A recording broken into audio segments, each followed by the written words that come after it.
Hi to SA. We are back for more of the world according to Humphrey. Scouty's ready to listen with strawberry all over his face. Scarlett's ready to listen. She's excited to see what happens next. And Sawyer's way back there. He's just going to wash his hands and then join us. Okay. So, because I'm doing it this way. It's fine. Okay, so the world according to Humphrey, we are up to chapter 7. And remember, Humphrey is going home with Saya, who never raises her hand and never talks, but it seems like she's excited. Chapter 7, no, not now. Chapter 7 is called Saya Speaks Up. No. Oh, Lord. Okay, sorry. Saya Speaks Up. On Friday afternoon, Saya's father, Mr. Nasiri, picked us up after school. He had a friendly smile and gentle eyes, but he was as quiet as his daughter. Saya lived in a tall building, so Mr. Nasiri carried my cage up 1, 2, 3 flights of stairs to their clean and quiet apartment. Mrs. Nasiri opened the door for us. She spoke to her husband and daughter, but I couldn't exactly understand what they were saying. "Hummy, hummy," a little voice called out. Saya's little brother, Derek, toddled toward the door to greet me. "Say Humphrey," Saya gently corrected him. "Hummy," he said. The Nasiris put my cage in the living room, right in the middle of a big table. Then they pulled up chairs so they could all sit and stare into my cage. It seemed as if they were waiting for something to happen, so I decided to give them a show. First, I spun on my wheel for a while. Then I climbed up the side of the cage and dived down into a pile of soft paper. They were obviously impressed with my performance as they talked quietly.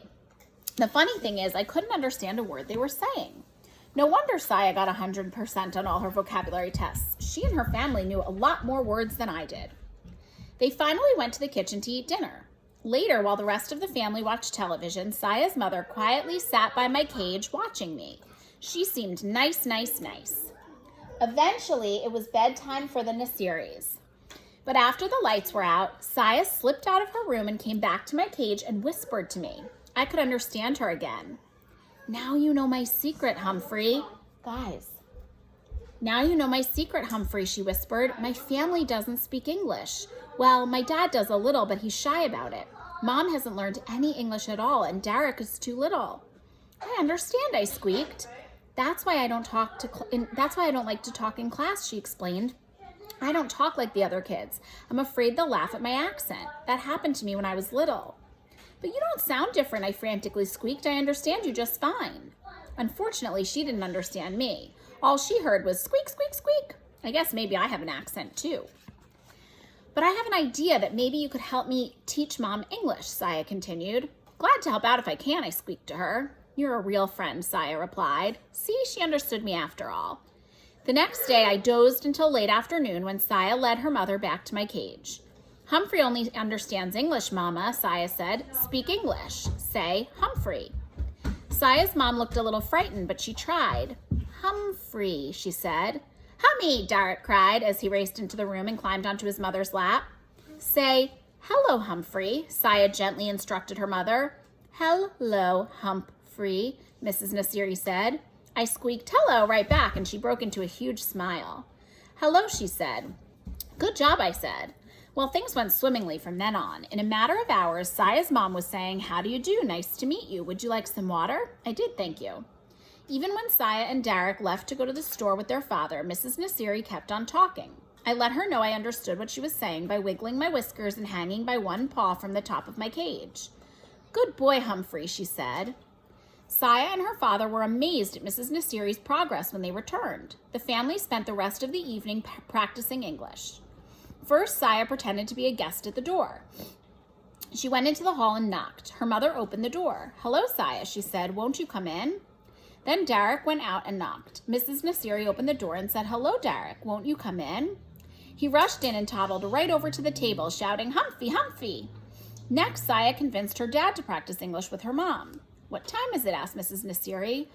"What time it is?" asked Mrs. Nasiri. "What time is it?" Saya corrected her. Mrs. Nasiri got it right the second time. Then Dad looked at his watch. 7:15, he answered. "Would you like some tea?" Mrs. Nasiri asked. "Yes, please, I would like some tea," Mr. Nasiri answered. Guess what? They had a tea party right on my table. As a reward for all their hard work, I spun my wheel as fast as my legs would go, and they all cheered. Later, after the lights were out, Saya slipped out of her room to talk to me again. "Thank you, Humphrey," she whispered. "My mom says she's ready to go to English class now, but I wish you were the teacher." "So do I squeaked, and I meant it. There were more English lessons on Sunday, and Saya showed Derek how to clean out my cage. Suddenly, the boy began to giggle. "Humphrey, poop," he yelled. His English was improving too.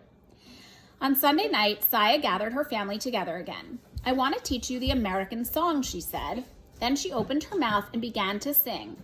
"Oh, say, can you see by the dawn's early light?" I stood up just like we do in the classroom when the Star-Spangled Banner is being sung. But I'd never heard it sung like that before. Saya had the most beautiful voice in the world. It was like a gentle breeze. No, like rippling waters. No, it was beautiful. If only our classmates in room 26 could hear her, which gave me the start of another idea, but I didn't have time to think that much at all, because soon the whole family was singing the Star-Spangled Banner, and I squeaked right along with them, even on those high notes. When we got back to school on Monday morning, though, I was a little disappointed. Mrs. Brisbane asked Saya how things went over the weekend. "Fine," said Saya, and nothing more. Like Miss Mack said, you can learn a lot about yourself by getting to know another species, but boy, sometimes it's a lot of work. That Monday, I sat in my cage worrying about Saya for quite a while before I dozed off. When I woke up, I noticed that room 26 had changed. The bulletin board was covered with brightly colored leaves. The tops of the chalkboards were lined with big paper witches, ghosts, and skeletons. Hanging from the light fixtures were black crepe paper bats. Then I looked to my right and gasped. A horrible, huge orange face with an evil grin was staring directly at me. I jumped back, my heart pounding. "Hey, Humphrey, don't you like old Pumpkinhead?" AJ whispered to me from a seat nearby. "Look, Humphrey's scared of a little jack-o'-lantern," Garth said. "Scaredy cat, scaredy hamster."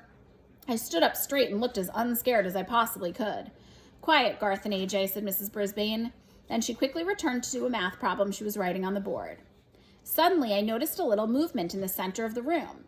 A murmur, a change. I looked over, and yes, Saya had her hand up. Everyone noticed it except Mrs. Brisbane, who had her back to the rest of us. "Mrs. Brisbane," Heidi called out. Without turning, the teacher said, "Raise your hand, Heidi." Now Heidi had her hand raised as well as Saya. "Well, what is it?" Mrs. Brisbane turned to face the class and was obviously surprised at what she saw. "Yes, Saya," she said. In a loud, clear voice, Saya said, "May I move the pumpkin away from Humphrey's cage?"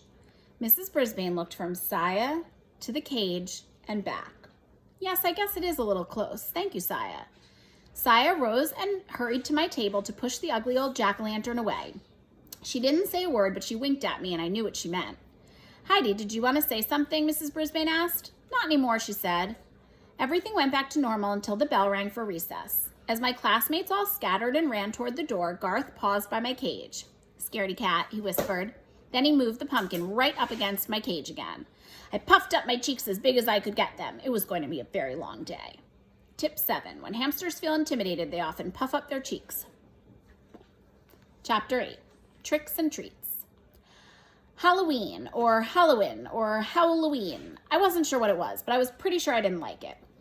Especially on Monday night after Mrs. Brisbane turned out the lights. That's when those skeletons on the wall took on an eerie glow. The bats hanging from the ceiling began to whirl and twirl, and the smile on that ghastly orange pumpkin face looked more like a wicked smirk. Weird, weird, weird.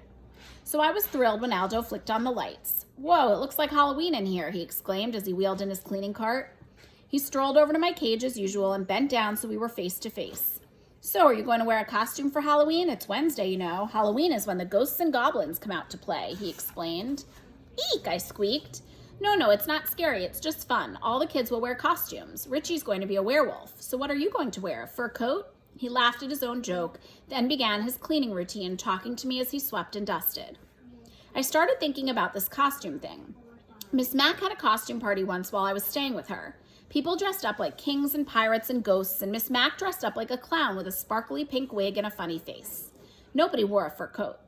I thought about this costume thing all night and the next day. When Garth threw a piece of wadded up paper in my cage, I wondered about the costumes. When AJ tripped on his way up to the chalkboard and Gail didn't giggle, I wondered about the costumes. Even when Mrs. Brisbane called on Saya and she answered her, I wondered about the costumes. and I came up with a plan of my own.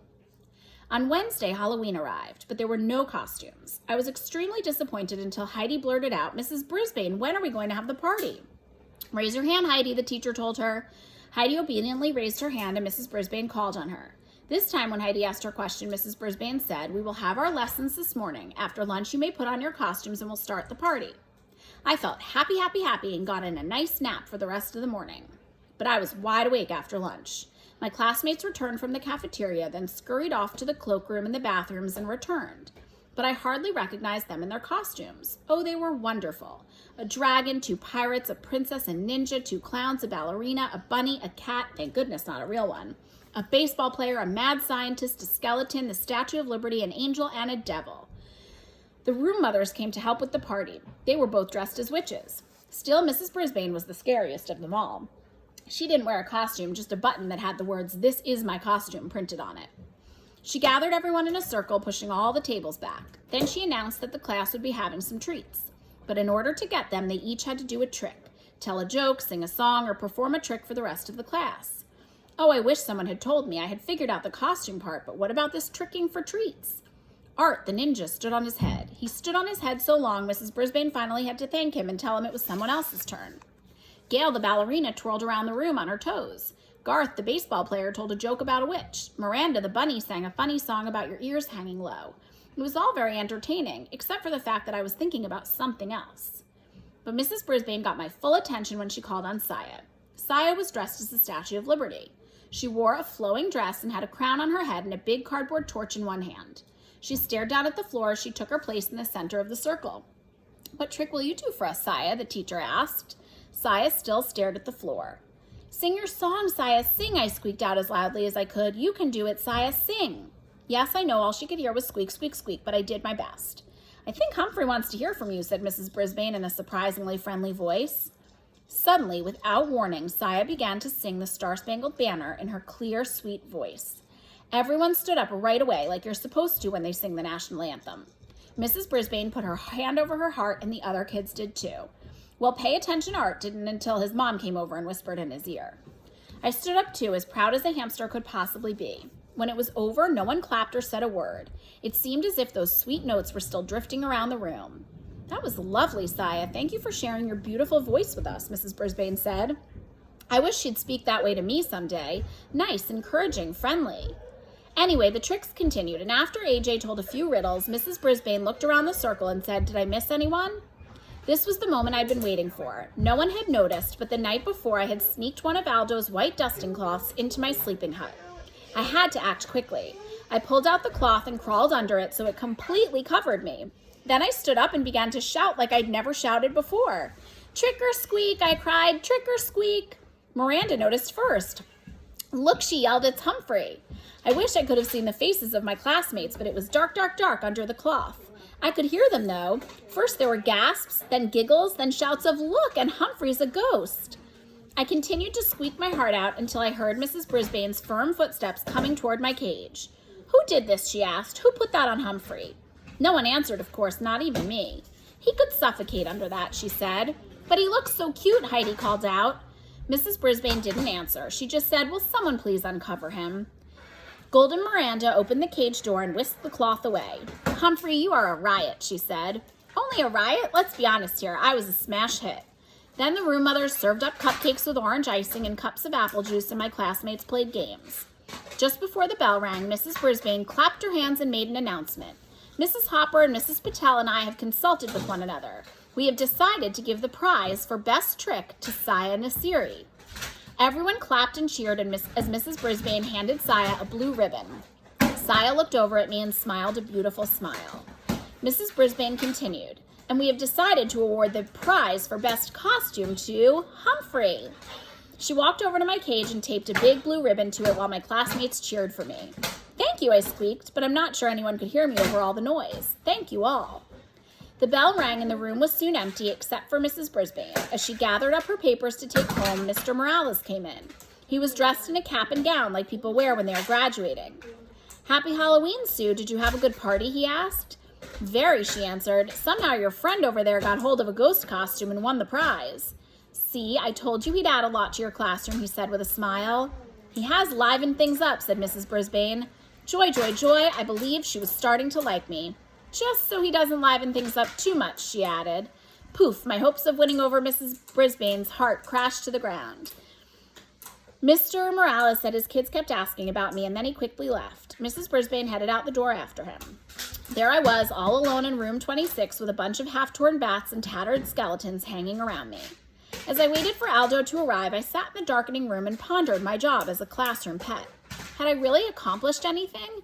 Mr. Morales' children seemed to settle down when I was there. Saya's mother began to learn English, and Saya would probably never have sung in front of the class without my encouragement. Still, Mrs. Brisbane was not won over. Neither was Garth Tugwell, although it seemed as if he had liked me well enough in the beginning. Now he always muttered things at me as he passed by my cage. I noticed that he was the only one in class who didn't cheer when I won the award for best costume. I was still worrying about Garth when the lights temporarily blinded me as Aldo sailed into the classroom yelling, "Trick or treat!" He was wearing his usual work shirt, dark pants, and heavy shoes. But on his face, he wore huge glasses with a fake nose attached. The center of the glasses had giant eyeballs painted on with circles of red veins. His floppy mustache drooped out from under the nose. "Great costume," I squeaked. "Hey, what's this?" Aldo rushed forward to examine my blue ribbon. "Best costume for a fur coat? I'll have to ask Richie about that," he said. Aldo reached into his lunchbox and pulled out a juicy slice of apple. "I've got a special Halloween treat for you, Humphrey, because I'm very, very happy tonight," he said. I grabbed the apple and began nibbling as Aldo pulled up his chair close to my cage. "You see, I went to the Moonlighters Club. You remember the club in that ad I found on the projector?" I squeaked an excited yes. "And I met a real nice girl there named Maria. She works all night at the bakery. So tomorrow, we're going out on a date, lunch and a movie." Aldo leaned back on his chair. "She's a real nice girl. Pretty. Nice. Did I tell you she works in a bakery?" Aldo rose and paced back and forth in front of my cage. "You know what I can't figure? I can't figure out how that ad got on that projector. Mrs. Brisbane wouldn't show that to the class, and she wouldn't be interested herself, and it was weird how the projector was left on. Mrs. Brisbane always leaves her room in ship-shape condition." He paused to rub his chin, then looked at me out of the corner of his eye. "You know, if you weren't locked up in a cage, I'd think you had something to do with it," he said. Then he laughed. "Well, whoever it was, I owe them a big thank you." "You're welcome," I squeaked. Too bad Aldo didn't understand me this time. Tip 8, hamsters are most active during the evening. And that's the end of that chapter. So we'll see what helpful thing or adventurous thing Humphrey does next.